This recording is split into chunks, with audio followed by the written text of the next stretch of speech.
esto lo vimos, entonces lo que se planteó, y todo hay que ser crítico, porque hay cosas que están muy bien, pero bueno, vos si la planteas y sos un poco crítico, decís por qué estamos haciendo esto y no hacemos otra cosa. Como la discusión que se armó, que me parece muy sana, una discusión, y entonces hay que ir a la bibliografía a ver por qué se hacía una cosa o la otra. Entonces hablamos que habían pacientes que tenían dos antiagregantes porque tienen un riesgo trombótico alto, y nosotros tenemos una cirugía que va a sangrar, ¿y qué tenemos que hacer? Si no le podemos suspender los dos antiagregantes.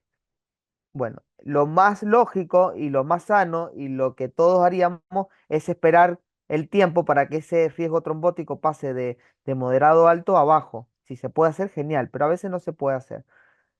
Y lo que podemos hacer es suspenderle alguno de los antiagregantes, y si se lo suspendo, el paciente se puede infartar o trombosar. Entonces, ¿qué hago al suspenderle algunos de los antiagregantes para que ese paciente esté el mayor tiempo posible antiagregado? Y ahí estaba la discusión, que algunos dijeron, le ponemos heparina, y que yo les decía, pero ¿por qué heparina? Si la heparina es un anticoagulante y no es un antiagregante. Que no estaba tan mal lo que decían, porque había evidencia que decía que en algunos casos le ponían heparina, pero no tenía lógica. Si la heparina, yo lo que quería que entiendan, que el anticoagulante actúa en la formación de fibrina, ¿sí? En la coagulación, formación de fibrina, más en la parte venosa. El antiagregante actúa en la formación de la agregación plaquetaria, cuando se rompe una placa de ateroma, ¿sí? Hay una formación de plaquetas con receptores y demás, y ahí actúa más en la parte arterial. Entonces, si yo suspendo un antiagregante, le tengo que poner otro antiagregante endovenoso que lo pueda suspender 4 horas antes de la cirugía. Entonces, ese paciente, en vez de tenerlo 3 o 5 días sin el antiagregante, porque las guías dicen que se suspende 3 a 5 días, lo paso a tener 4 horas sin antiagregante. O sea, disminuye un montón el tiempo que el paciente está sin la antiagregación. Entonces, le saco un antiagregante vía oral y le pongo un antiagregante endovenoso. El tema de las heparinas, eso se hacía antes cuando no habían antiagregantes endovenosos. Esos son bastante nuevos. Cuando no había, la única chance que tenían o lo único que le podían ofrecer era suspenderle el clopidogrel, la aspirina, ponele, o dejarle la aspirina, suspenderle el clopidogrel y reemplazarlo por heparina. Pero porque no había otra opción. Después salieron los nuevos antiagregantes endovenosos y eso quedó obsoleto porque tampoco tenía ninguna evidencia y tampoco tenía sentido de ser. Pero sí está descrito que Santi mandó un artículo que no sé bien de dónde lo sacó, pero se refería a eso. Eso era antes de que salgan los antiagregantes endovenosos, ¿sí? Bueno, acá dice entonces, terapia puente de antiagregantes bioral, ¿para qué y cómo? ¿Se hace con heparina o con antiagregantes endovenosos? ¿Por qué? Es un poco de lo que hablábamos. Esto ya lo hemos visto, pero acá en este cuadrito que estaba en la guía está bastante práctico. Dice, el día de la cirugía, lo tenemos acá, día de la cirugía. Si estamos con prasugrel, se suspende 8 o 7 días antes. El clopi y ticagrelol se suspende 5 días antes. ¿Sí? Acá lo dejo de tomar, son 5 días sin la medicación. Luego, 3 días antes de la cirugía, empiezo con la perfusión endovenosa de los antiagregantes endovenosos, ¿sí? O sea, lo suspendo y 3 días antes de la cirugía, cuando el efecto de estos antiagregantes ya empieza a disminuir, le pongo el endovenoso. Que la vida media es o sea, el inicio de acción es muy rápido. Entonces empieza a hacer acción inmediatamente. Creo que son 2 o 3 horas. Y lo suspendo 4 horas previos a la cirugía. Entonces, miren, el paciente está 4 horas y inclusive 1 hora si uso el cangrelor, está 1 hora solamente sin el antiagregante. Le disminuye el riesgo trombótico un montón. Esto generalmente en dónde se usa, en los pacientes que le van a poner un stent, ¿sí? Ahí los usan mucho en, en la gente de hemodinamia, lo usan mucho, le suspenden uno, le ponen el endovenoso, vida media corta. Entonces hacen la cirugía, pero bueno, lo podemos extrapolar a cualquier otra cirugía, que un paciente sea de gran riesgo trombótico. Hacen la cirugía y ya a las 4 o 6 horas le puedo empezar a poner otra vez la perfusión del antiagregante endovenoso. Esto es el manejo y esta es la terapia puente. Acá están las dosis, acá está cómo se hace. Después cuando haga un publisher lo dejamos para que sepan y para que lo consulte cuando quieran. Es un recurso, porque muchas veces van a haber pacientes que están internados en traumatología, en cirugía, o por ahí que un cardiólogo, que muchas veces les va a pasar que vean un paciente que tiene alto riesgo trombótico y que les pueden plantear este tipo de opciones. Porque suspenderle, ustedes ponen en la historia, suspender el clopidogrel 5 días previo a a la cirugía y no se dieron cuenta que era un paciente que tiene un stent puesto hace 20 días y en la historia con su sello le suspendieron el antiagregante. Y en esos 5 días puede pasar de todo. Si el paciente se infarta, pero el anestesiólogo puso que acá le suspendamos. El traumatólogo se lo suspendió como indicación del anestesiólogo y el paciente tiene un problema. Entonces, siempre guíense entonces eso que hicieron no está bien. Guíense por este tipo de evidencia. No siempre es, como les decía yo, la tablita que todos conocemos, suspenderle heparina 12 horas antes. Eso es para el R1 de anestesia, eso es para el clínico que tiene que mandar al paciente al quirófano. Nosotros tenemos que ir más al detalle, ¿sí? Bueno, acá están todos los antiagregantes. Miren lo que quiero, lo que les marqué acá. El cangrelor, la vida media, 2 a 5 minutos. La vida media cortísima. El máximo de inhibición, o sea, el máximo de acción del cangrelor es a los 15 minutos, o sea, se lo ponen y ya están antiagregando. Duración de la acción es solamente 1 hora. Y tiempo de retirada previo al procedimiento es 1 hora. Y miren el resto. El resto son 7 días previos, suspenderlo. El máximo de acción recién a los 3 o 5 días, por ejemplo. Bueno, el clopidogrel recién a las 8 horas hace acción. Entonces vean lo importante que es por la vida media y por qué se hace esta terapia puente. Bueno, esto es para que la acción de un antiagregante la tengan en un dibujo, porque por ahí es más fácil de interpretar. Miren acá, tienen los que más conocemos, clopidogrel, prasugrel, cangrelor. ¿En dónde actúa? Este receptor que está acá es el P2Y12, que todos lo conocemos. Es un receptor de ADP. Se llama P2Y12, pero es un receptor de ADP. Las plaquetas liberan ADP y este receptor lo que hace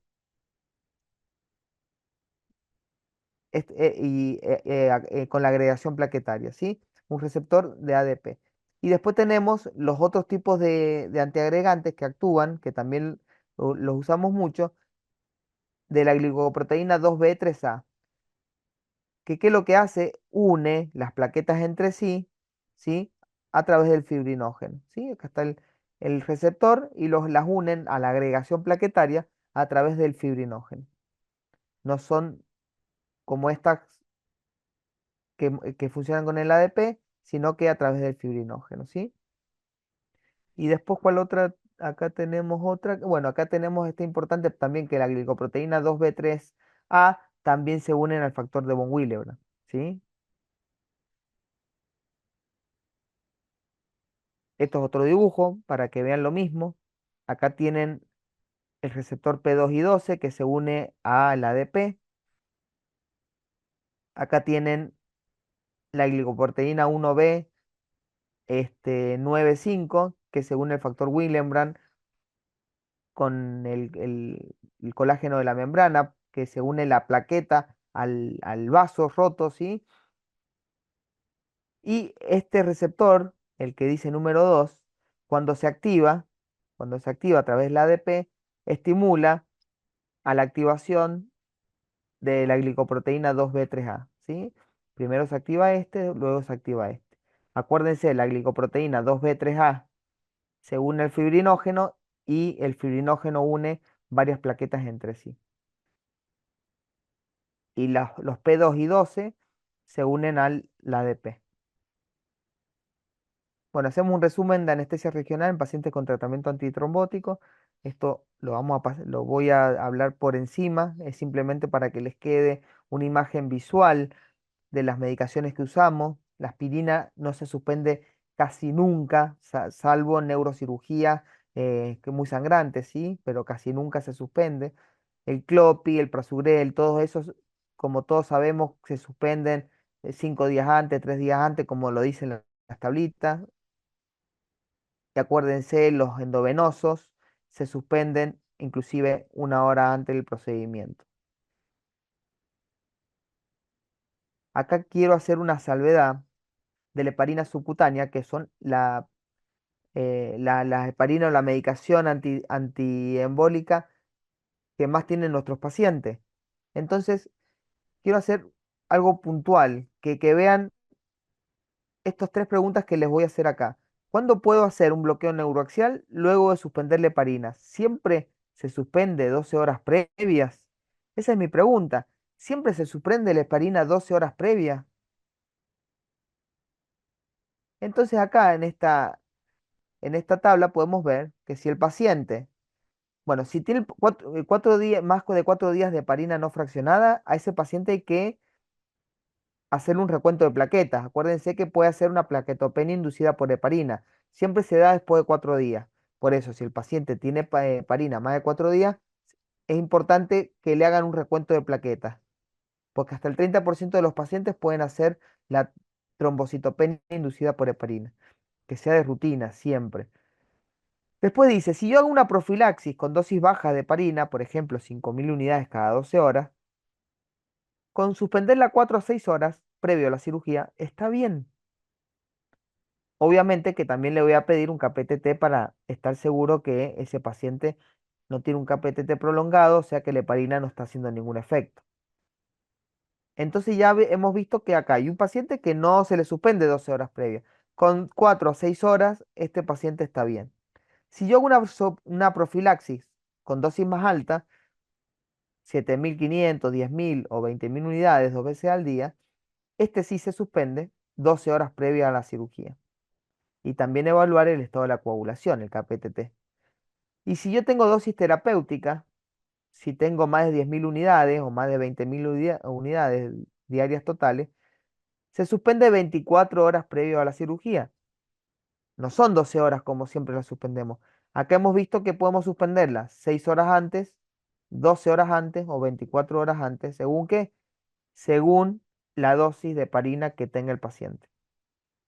Hablando de la subcutánea, ¿sí? Cuando el paciente le dejo puesto un catéter, cuando al paciente le dejo puesto un catéter, una anestesia que le puso un catéter peridural, ¿puedo administrarle heparina? O sea, está el paciente con el catéter en la terapia y le preguntan, ¿le puedo poner heparina al paciente que tiene el catéter? Bueno, acá en esta tabla podemos ver la respuesta a esa pregunta. Si le pongo dosis baja, es aceptable administrar la heparina mientras tenga el catéter. Y el retiro del catéter son 4 a 6 horas después de la administración. O sea, le pongo la heparina, pero si le voy a sacar el catéter, tengo que esperar por lo menos 4 a 6 horas. Dosis baja, profilaxis de heparina. Y si yo le quiero hacer a ese paciente que tiene el catéter dosis alta de heparina, acá dice, hay que analizar el riesgo-beneficio. Pero si yo le pongo las dosis altas de heparina, hay que instaurar un régimen de vigilancia con observación neurológica. ¿Por qué sería eso? Y porque el paciente puede ser un hematoma epidural. Es algo que no estamos acostumbrados, pero nunca está de más escribir en la historia clínica, sugiero evaluación por neurólogo eh, por los síntomas de hematoma epidural. Pacientes que reciben heparina, que tienen un catéter, entonces ese paciente es importante que lo evalúe un neurólogo porque empieza a hacer los síntomas y hay que resolverlo en las primeras 6 horas. Acá la doctora Yelén va a dar una clase de hematoma epidural, cómo diagnosticarlo, cómo hacer los diagnósticos diferenciales, porque si viene el cirujano, le dice, che, el paciente está con dolor lumbar, está con parestesia, tiene un catéter puesto, le hiciste una peri, no tiene un catéter, y vos tenés que analizarlo, diagnosticarlo para tratarlo lo antes posible, porque tiene una ventana de 6 horas. Si no lo diagnosticaste, y bueno, después vas a ir a declarar y vas a tener muchísimos problemas. Entonces acuérdense, altas dosis de heparina, paciente con catéter, sugerir o pedir que lo evalúe un neurólogo hasta que le saquen el catéter. Y por último, le hice una raqui y a los 40 es típica de Micheli, un bypass, le hacemos una raqui, bypass femoral o cualquiera, y te dice, voy a clampear la arteria, la hacerle la heparina. Entonces vos decís, le hice una raqui, le voy a hacer heparina. ¿Alguien pensó que había que tener un tiempo de ventana o un tiempo prudente desde que yo le hice la raqui o la peridural hasta que le hago la heparina a un paciente? ¿Yo le puedo hacer una raqui a un paciente y a los 15 minutos hacerle heparina? Bueno, acá te contesta esa pregunta. Hay que esperar una hora después de que le hice una anestesia neuroaxial para administrar la heparina. Entonces, es importante decir, che, van 45 minutos de que hice la raqui. ¿Podés esperar un ratito y clampeás en 15 minutos y te hago la heparina? Entonces, es un tiempo prudente. Hay que esperar una hora desde que le hice la anestesia neuroaxial hasta que le hago una dosis de heparina al paciente. Esto sobre todo pasa en las cirugías vasculares. Es más de lo mismo. Yo hago el pincho, la dura madre y le hago heparina a los 15 minutos. Bueno, acuérdense, hay que esperar una hora. Es un tiempo prudente. Después tenemos la heparina no fraccionada endovenosa. Endovenosa. Acá lo usamos siempre que anticoagulamos un paciente, se usa heparina no fraccionada endovenosa, dosis de anticoagulación.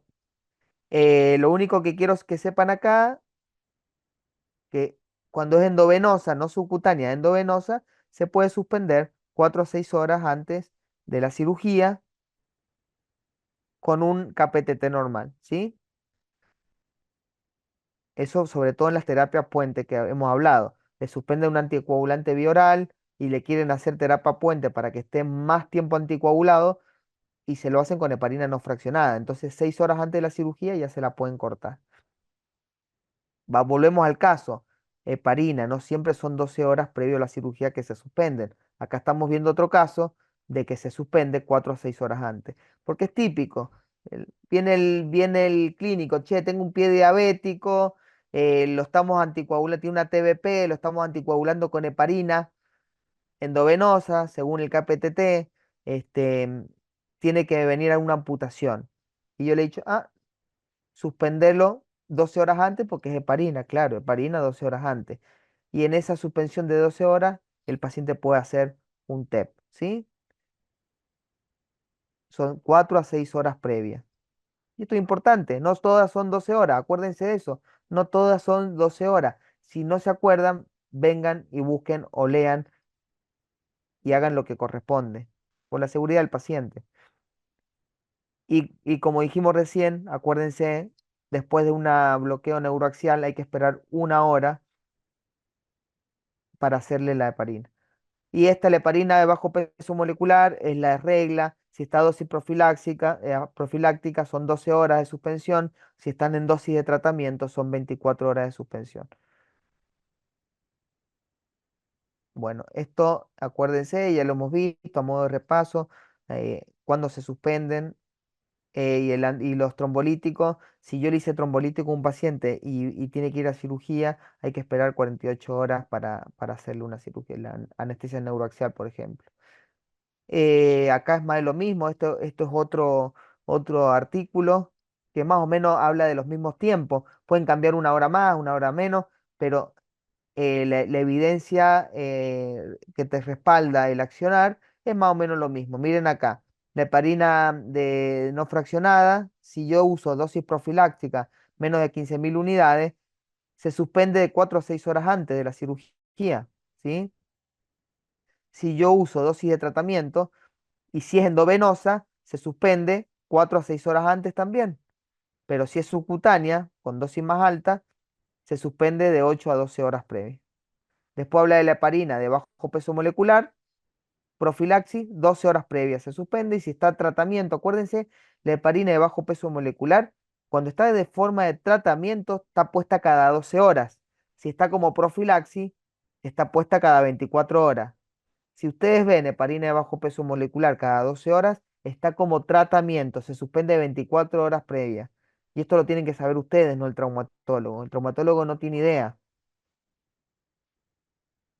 Bueno. Eh, bueno, ahora vamos a ver a través de un caso un paciente con hemofilia. No sé si alguna vez le tocó dormir un paciente con hemofilia, pero es una de las enfermedades hereditarias más frecuentes. Así que bueno, vamos a ver un casito para ver qué hacemos con un paciente que tiene hemofilia. Paciente varón de 40 años de edad con antecedentes de hemofilia, ingresa a quirófano para la realización de una colecistectomía por presentar colelitiasis. Electro normal, laboratorio hematocrito 38, TP de 100%, KPTT 40 segundos, plaquetas normales. Inicia la cirugía y por una mala maniobra del cirujano, que puede pasar, lesiona el hígado con el trocar. El paciente comienza a tener un sangrado abundante, imposible de cauterizar, motivo por el cual realiza una laparotomía para controlar el sangrado. Sangró 1000 mililitros en 30 minutos, aunque se pudo controlar el sangrado, se notaba un leve sangrado constante, microvascular, en la zona traumatizada. Los signos vitales del paciente se mantienen estables, con leve hipotensión, 85-50, frecuencia 85, que responde a la expansión con 200 mililitros de cristaloide. Bueno, vamos a ver una pregunta. ¿Qué conducta tomaría con este paciente respecto al manejo del sangrado? ¿Alguien me puede decir qué haría con este paciente que tiene hemofilia, que viene con un coágulo normal, que empezó a sangrar, controlaron la hemostasia, pero seguía el famoso babeo del lecho quirúrgico? ¿Qué harían con este paciente? Lo que se les ocurra.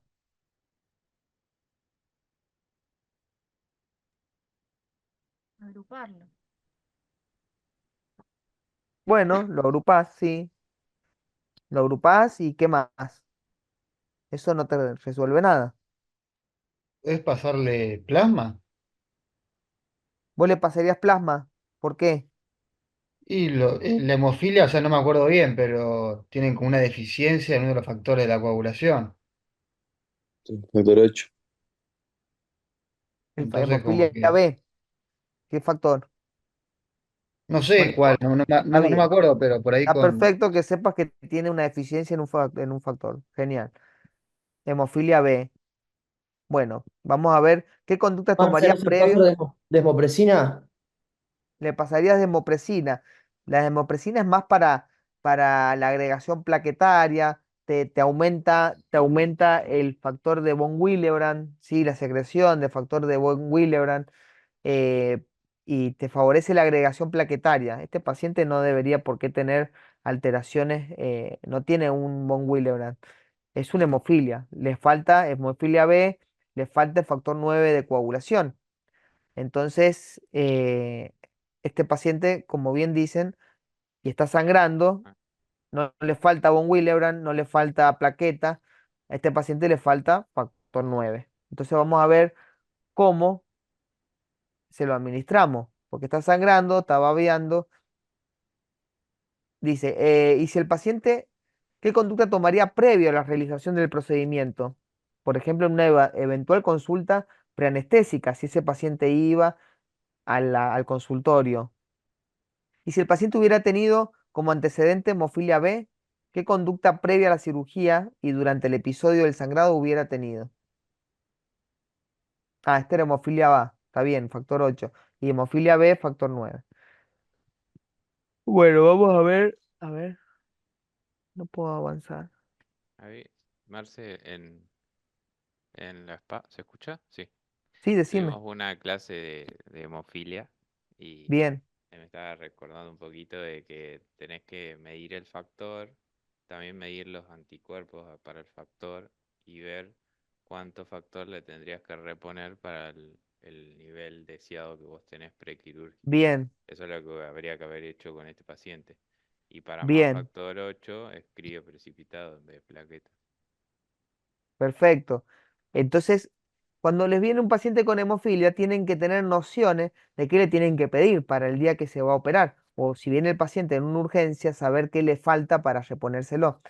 Y como bien decía Emma, se tiene que hacer el cálculo de cuánto factor le pongo. Si yo le pongo demasiado factor 8, factor 9, según la hemofilia que tenga, lo voy a llevar a un riesgo trombótico, ¿sí? Entonces le tengo que poner lo que le falta. Bueno, la hemofilia, vamos a decir que es un trastorno hereditario ligado al cromosoma X. La mutación del gen F8 te da la hemofilia A, cuando tenés deficiencia del factor 8. Y del gen F9 te da la hemofilia B. Entonces ya sabemos que a la hemofilia A le falta factor 8, a la hemofilia B le falta factor 9. Ambos son de la vía intrínseca a la coagulación, ambos cuando tienen mucha deficiencia, puede estar alterado principalmente el KPTT. Acá lo divide, todos tienen el mismo riesgo de sangrado, todos los hemofílicos no, los divide en severa, moderada y leve, según los niveles de factor que tiene. Severa, menos de 1, moderada, de 1 a 5 y leve, de 5 a 40 unidades de decilitro. La que es severa te puede dar sangrados espontáneos.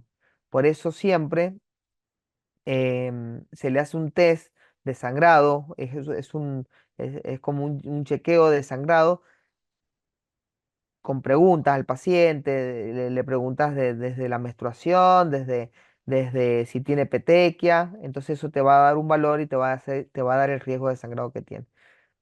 ¿Cómo tratamos el sangrado?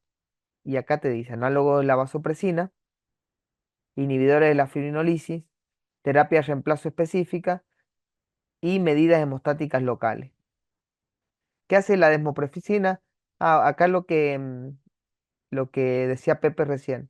La dosis es 0,3 microgramos kilo, que generalmente usamos esta dosis, por ejemplo, para los cardios, cuando están saliendo, le damos esto para la agregación plaquetaria, y que te aumenta el factor de von Willebrand. ¿Y qué hace el factor de von Willebrand con el factor 8? ¿Qué hace? ¿Por qué quiero aumentar el factor de von Willebrand acá?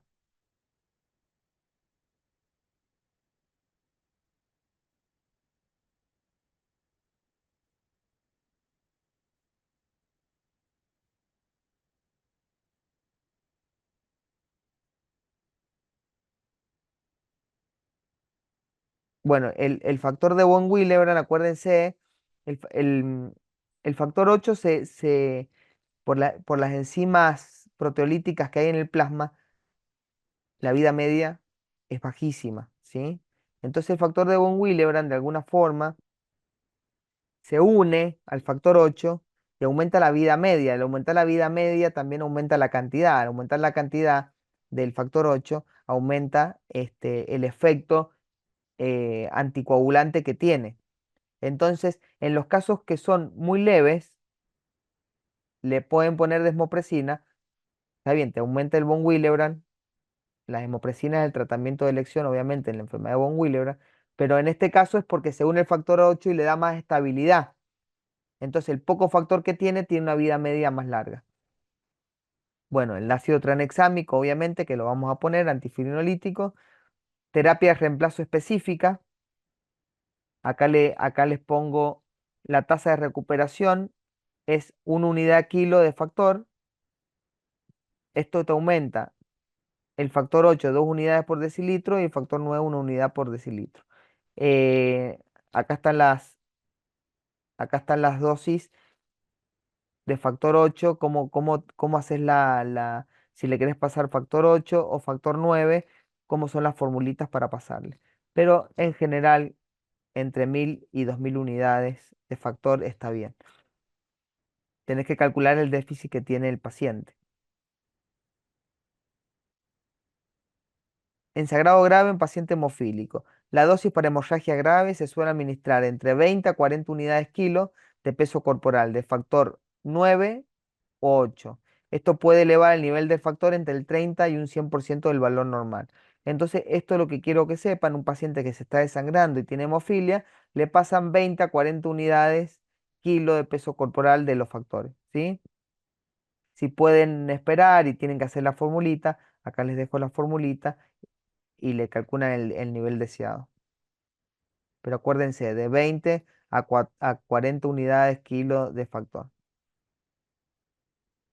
Acá dice, tiempo de administración. La profilaxis con factor de coagulación, ya sea factor 8 para hemofilia A o factor 9 para hemofilia B, suele administrarse aproximadamente 1 o 2 horas antes de la cirugía, ¿sí? Por la vida media del factor, no se lo voy a pasar 2 días antes al factor. Se lo suele administrarse 1 o 2 horas antes de la cirugía.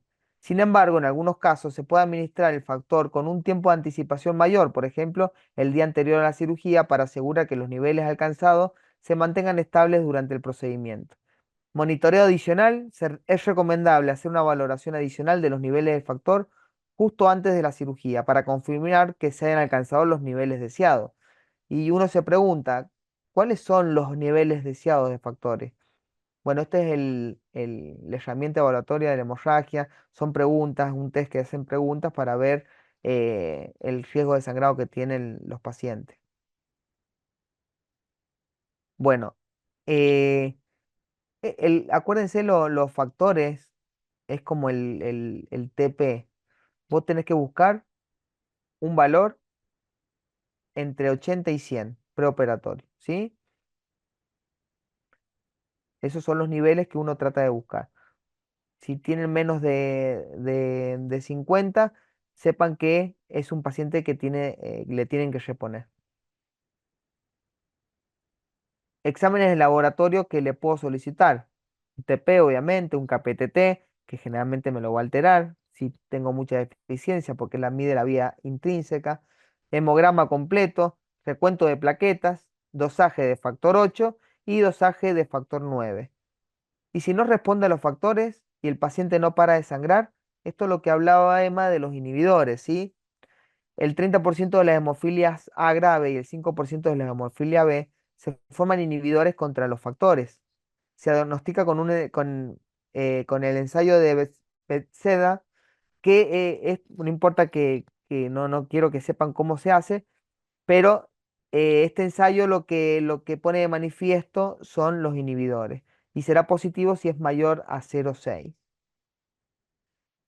Cuando lo sospecho, por ejemplo, que falta de respuesta a los factores, le pongo factores y el paciente sigue sangrando, una recuperación inadecuada del factor, le pongo los factores según el cálculo y la fórmula y siguen bajos, vida media corta del factor, sangrado persistente a pesar del reemplazo. Entonces ahí tengo que sospechar que ese paciente tiene inhibidores. ¿El tratamiento cuál es en un paciente que tiene inhibidores? Dar dosis más altas de factores, ¿sí? El concentrado de complejo protonvínico activado, eso es el Protonplex, por ejemplo, 80 unidades kilo, o factor 7 activado. Y si no tenemos factores, porque obviamente viene una urgencia, está sangrando, tiene hemofilia B, no tengo factores, ¿qué le paso? ¿Plasma o crío? ¿Qué le pasarían ustedes? Le va a pasar en la guardia, pues no siempre hay factores, concentrado de factores. Sería genial, che, pasame un concentrado de factores, de factor 8, un concentrado de factor 9 y te lo traen. ¿Cómo le piden? Dame 40 unidades kilo. Genial. O si no, hacen la formulita. Pero si no tengo, no tengo. ¿Qué le pasan? ¿Plasma o crío? ¿Alguien me puede decir? ¿Qué le pasarían y por qué? Yo quiero que tenga factor 9, factor 8. Bueno, los crío precipitados. Contiene factor 8, 3 a 10 unidades por mililitro. Factor de von Willebrand, como les dije recién, que le dan estabilidad al factor 8. Entonces es importante que tenga factor de von Willebrand también. tiene fibrinógeno y tiene factor 13, que el factor 13 es el que estabiliza el coágulo.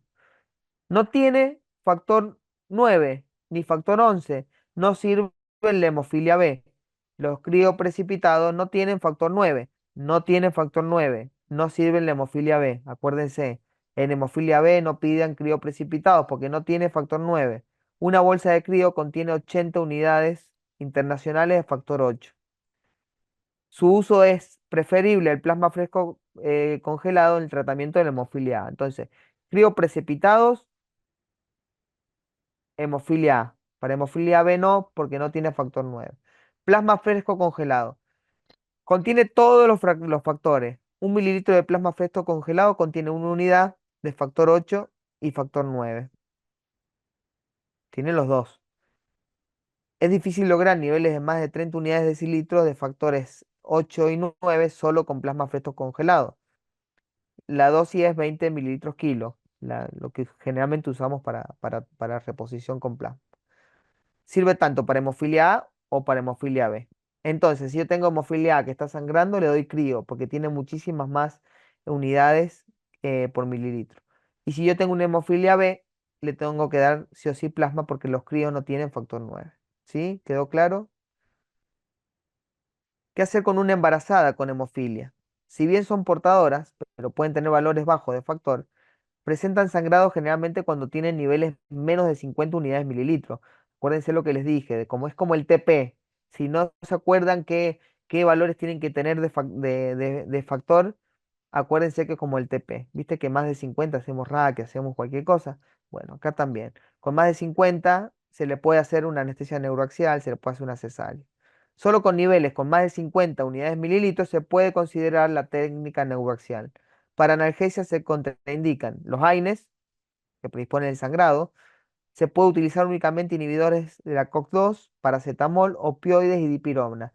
Y jamás utilizar la vía intramuscular. Muy bien. Ahora vamos a ver lo que es lo último, el caso número 8. Entonces, como conclusión, más de 50 unidades. ¿Cuánto le van a pasar al paciente que sangra? Veo la formulita de reemplazo. Y si no se la acuerdan, está sangrando, le tengo que pasar 40 unidades, ¿sí? Por kilo. Caso número 8. Vamos a ver una paciente mujer, 20 años de edad, con antecedente de enfermedad de von Willebrand.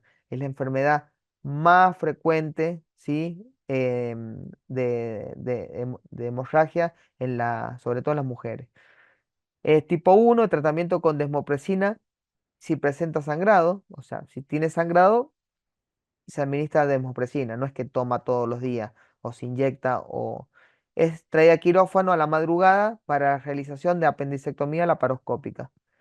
Al examen físico, abdomen con defensa y reacción, ecografía apéndice inflamada, líquido libre interasa, laboratorio leucocitosis 20.000 glóbulos blancos, coagulograma normal. No presenta evolución por hematología, ya que vino peritoneal a la madrugada, obviamente no la vio un hematólogo, ya que su hematólogo está en la ciudad a 300 kilómetros del hospital. Pregunta, ¿qué conducta tomaría con esta paciente respecto al manejo del sangrado, tanto profiláctico como también el manejo de sangrado intraoperatorio? Viene con enfermedad de von Willebrand, la van a operar del apéndice. ¿Qué harían? Pepe, ¿qué harías vos? Que a vos te gusta la desmopresina. Ya hace desmopresina, Marce, previo al procedimiento. ¿Qué dosis? Uy, no me la acuerdo. La que Perdón. dijimos recién, la dosis, te perdono, Pepe. No, la desmopresina generalmente para todos se usa esa dosis, 0,3 microgramos kilo. Em, Entonces, ¿y qué hace la desmopresina? ¿Por qué le voy a dar desmopresina a von Willebrand? Porque aumenta la agregación plaquetaria, porque aumenta la liberación de von Willebrand, ¿sí? Bueno, enfermedad de von Willebrand, vamos a ver un poquito de la enfermedad para ver qué hacemos con un paciente que tenemos en quirófano con von Willebrand. Es la patología hemorrágica hereditaria más frecuente, el 1% de la población general. 1% de la población general. O sea, un paciente de 100 puede tener enfermedad de von Willebrand. Muchos no están diagnosticados. de efectos cuantitativos y cualitativos. ¿Por qué le pongo esto? Son 5 puntitos de lo que es enfermedad von Willebrand. ¿Por qué le pongo cuantitativo, cualitativo? Porque pueden tener factores, cantidad de factores de von Willebrand normales, pero pueden estar alterados en su función. Esto lo hablaba con Tristán la otra vez. ¿Qué hablamos la otra vez, Tristán? Que vos me dijiste, no, no hay que pedirle coágulo a los pacientes, porque nada, el paciente puede tener alteración en la coagulación, sangrar, y el coágulo va a estar normal. Y no te va a diferenciar el paciente que va a sangrar del que no. Y me dijiste, habría que pedirle otras cosas. Tristán, ¿estás por ahí? Sí, Marce, como decís vos, la efectividad del nivel S. Claro, vos Porque me decías sí, pero fue muy lógico, no sé qué TP más leíste. para seguir solo a los pacientes que están tomando acenocumarol, que solo van a estar alterados ahí. Pueden tener un TP normal y tener eh, enfermedad de von Willebrand y tener bajos niveles. Así Claro, que son la cosa, muchísimas. por más de que tiene el TP bien. Lo que me decía Tristán, que había muchísimas enfermedades que producen hemorragia bueno, el von Willebrand, que tienen el TP normal, el KPTT normal. Entonces, ¿para qué le pedimos a los pacientes TP y KPTT si a mí no me define nada? Lo que yo le contesté, que me decía, ¿por qué no le piden a todos von Willebrand, factor de von Willebrand? Que es mucho más frecuente esta alteración. Es más, es la patología más frecuente en la población general, ¿sí? En cuanto a las patologías hemorrágicas.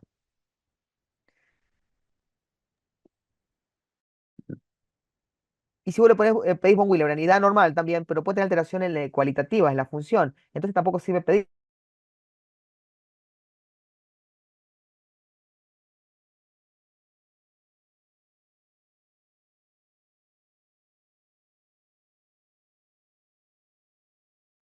La quedó, ¿no? Que lo más certero de todo, de hemorragia, de riesgo de hemorragia, que no hay con qué darle a eso, ¿sí? Como bien decís, puede tener un TP normal y el paciente se te sangra en la cirugía. Bueno, existen 6 tipos, siendo el tipo 1 el más frecuente. Acá volvemos a la imagen, una representación esquemática. Acá tienen el factor de von Willebrand, que ¿qué hace? Te une el endotelio a la plaqueta. Entonces, ¿para qué sirve el factor de von Willebrand? Para que no les quede el nombre von Willebrand sangrado. El factor de von Willebrand sirve para la agregación plaquetaria, ¿sí? Para la agregación plaquetaria, principalmente se une al receptor glicoproteína 1B95 que une la plaqueta al endotelio. Cuando se rompe el endotelio y se expone las fibras de colágeno, por ejemplo, el factor de von Willebrand es lo primero que actúa. Y después viene la activación plaquetaria, se liberan gránulos ADP y empezamos con todo lo que acá están los receptores que vimos, P2 y 12. Estos receptores con el ADP activan la glicoproteína 2B, 3A, que se une al fibrinógeno y viene la agregación plaquetaria, ¿sí? Acá tienen el tromboxano A2, por eso se da aspirina para la antiagregación plaquetaria, que te inhibe acá, la ciclooxigenasa, acá te inhiben todos los que vimos, los inhibidores de la glicoproteína 2B3A, acá te inhiben todos los P2 y 12, entonces, para que vean cómo funciona todo. Ojo, después busquen algo si los pacientes que tienen enfermedad von Willebrand tienen disminución del riesgo trombótico o enfermedad coronaria. Por ahí si tienen inhibida la agregación plaquetaria, capaz que están antiagregados de forma natural. Bueno, la clasificación, vamos a mencionar que la tipo 1 es la más frecuente. Los síntomas son hemorragias ligeras. El tratamiento generalmente es desmopresina para aumentar la liberación del factor de von Willebrand, como dijimos recién. Después está la tipo 2. Dentro de la tipo 2 hay varias.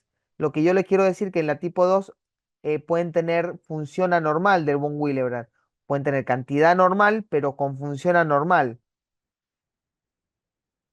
Después los síntomas pueden ser hemorragias más graves que en la tipo 1. Y el tratamiento va a depender del subtipo. El tratamiento puede incluir concentrados de factor von Willebrand y de factor 8.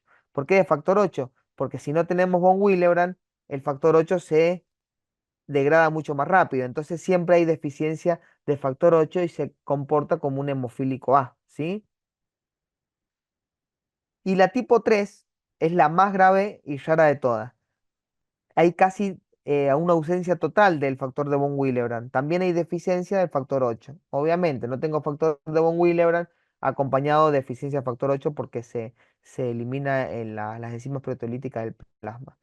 Los síntomas son sangrados severos y el tratamiento requiere transfusiones de concentrado de factor de von Willebrand y de factor 8, de los dos.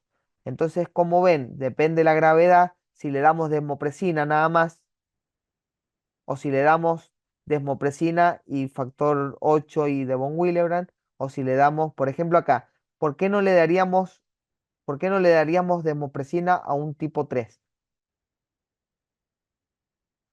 Viene el paciente, está sangrando, cirugía, von Willebrand tipo 3. Tenemos la muy mala suerte. Lo que les digo, ahí está la diferencia. El anestesiólogo que ese porcentaje que define los pacientes que son más complicados. Y te puede tocar, y porque existen, porque está descrito, te toca un hemofílico tipo 3.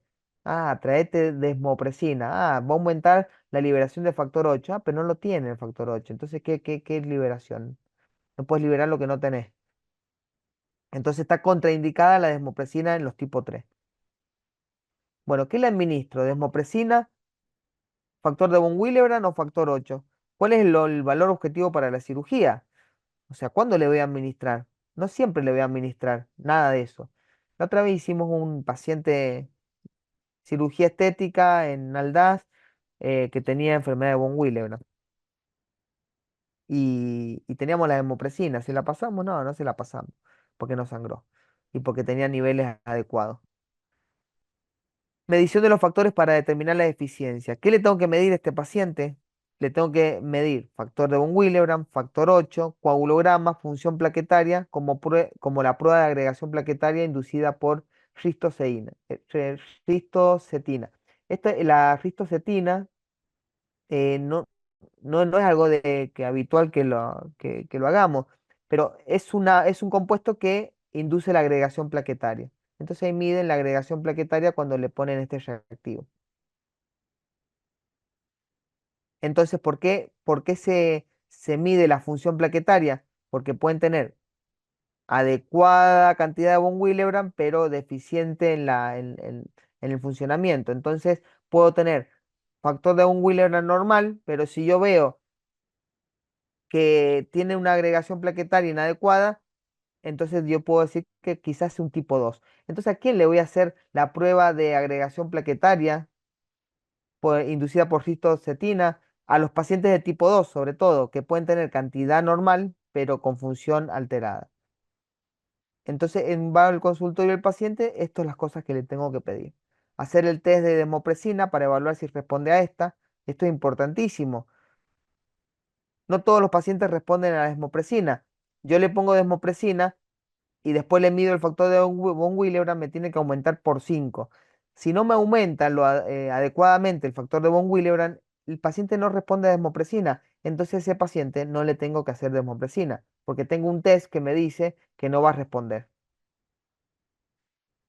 Medición de los factores previo a la cirugía y de ser bajo, hacer otra medición luego de la reposición. O sea, le mido los factores, me daba un von Willebrand factor 8 bajos, se los repongo y antes de la cirugía se los mido para que sean los niveles adecuados para el procedimiento. ¿Y qué objetivo? Claro, ¿a cuánto tengo que llegar? ¿Cuánto tengo que buscar? Tener más de 70 unidades de cilitro de factor 8, como dijimos recién, acuérdense como el TP y de factor de von Willebrand para realización de la cirugía mayor y más de 50 para la realización de una cirugía menor. ¿Sí? Entonces, esta también la ponemos como en el TP. ¿Cuál es el valor objetivo de factor de von Willebrand? Igual que el factor 9, igual que el factor 8, más de 50. Más de 50, quédense tranquilo. Entonces, factor de von Willebrand tipo 1, ¿qué le vamos qué le vamos a dar? Desmopresina generalmente. Factor de von Willebrand, no, esto es, perdón, esto es el riesgo, en realidad el riesgo de sangrado. en los tipo 1, si tiene bajo riesgo de sangrado, generalmente son tipo 1 los que tienen bajo riesgo de sangrado, que son la mayoría de los pacientes. Por suerte, son el 65 al 80% de los pacientes. Em, Le vamos a dar desmopresina. Cuando tienen moderado riesgo de sangrado, acá principalmente tenemos los tipo 2, ¿sí? Y algunas variantes de tipo 1. Si yo le hago un recuento de factores, tengo factor 8 entre 20 y 40, el factor de von Willebrand entre 10 y 30, están todos menos de 50, ¿sí? ¿Qué le pongo acá a este paciente? Desmopresina si el test es positivo, ¿sí? Y le doy factor de von Willebrand. Y los que tienen el riesgo de sangrado o la enfermedad severa, ¿sí? De von Willebrand severa, con muchos riesgos de sangrado, generalmente son los tipo 3, algunos tipo 1, ¿no? Y algunos tipo 2A, sobre todo los, por suerte es menos del 1% de los pacientes. Y tienen, si yo le hago un recuento, generalmente tienen factor de von Willebrand menos de 10 y factor 8 menos de 20. ¿Qué le tengo que reponer a estos pacientes? Obviamente factor de von Willebrand y factor 8. Entonces, esto es una clasificación según la severidad de la enfermedad. ¿Cuáles son los porcentajes de los pacientes que tienen este tipo de enfermedad? ¿Con cuántos recuentos me voy a encontrar en estos pacientes y cómo los tengo que tratar? ¿Sí? No todos se tratan iguales, acuérdense, desmopresina, quién, cuánto y por qué. Acuérdense que le tienen que pasar para que al paciente le vaya bien. La desmopresina, la dosis, como bien dijimos, puede ser intravenosa, subcutánea, 0,3 microgramos kilo. Lo pongo en 50 mililitros, en 100, en 200, no importa. Lo paso en 20 o en 15 minutos. ¿Cuándo lo administro? Importante, 60 minutos previo a la cirugía. Intranasal también se puede aplicar. Indicaciones, pacientes que responden al test de desmopresina. Es efectiva en la mayoría de los tipo 1 y algunos tipo 2. Por eso en los tipo 2 generalmente se les hace el test de desmopresina. Precaución en pediatría, no importa, contraindicada en el tipo 3. Bueno, concentrado de factor de von Willebrand. ¿A quién? ¿Cuánto? La dosis son 40 a 60 unidades internacionales kilos, seguido de 20 a 40. Esa es la dosis de concentrado de von Willebrand. ¿A qué les hace acordar? A las dosis que hablamos de factor 8. Son todas más o menos lo mismo. Acuérdense, factor 8, factor 9, factor de von Willebrand, 40 unidades kilo. ¿Sí? Indicaciones, ¿a quién les van a pasar? A los tipo 1 y tipo 2 severos que tengan un recuento también de factor de von Willebrand deficiente, sangrado no controlado con desmopresina, poca respuesta al test de desmopresina y contraindicación para desmopresina. A estos pacientes no le puedo pasar desmopresina, le paso directamente factores. Recordar, se deben medir los niveles de factor de von Willebrand y de factor 8 después de la administración para asegurar que se han alcanzado los niveles objetivos en la cirugía.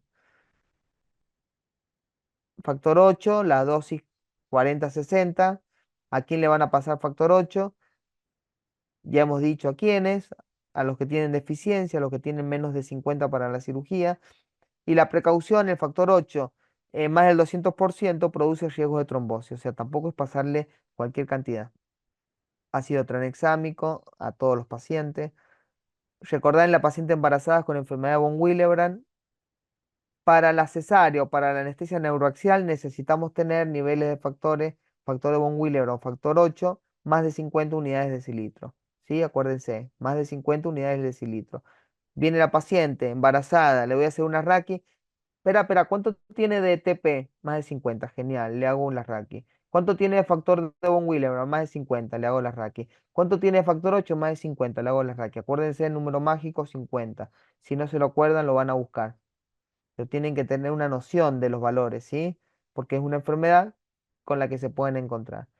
Em, Inclusive, por ejemplo, nosotros tuvimos, creo que fue una mastoplastia de aumento y tenía el factor de von Willebrand recién medidos y tenía, no sé si 70, no me acuerdo, pero tenía valores normales. No hizo falta pasarle desmopresina ni nada.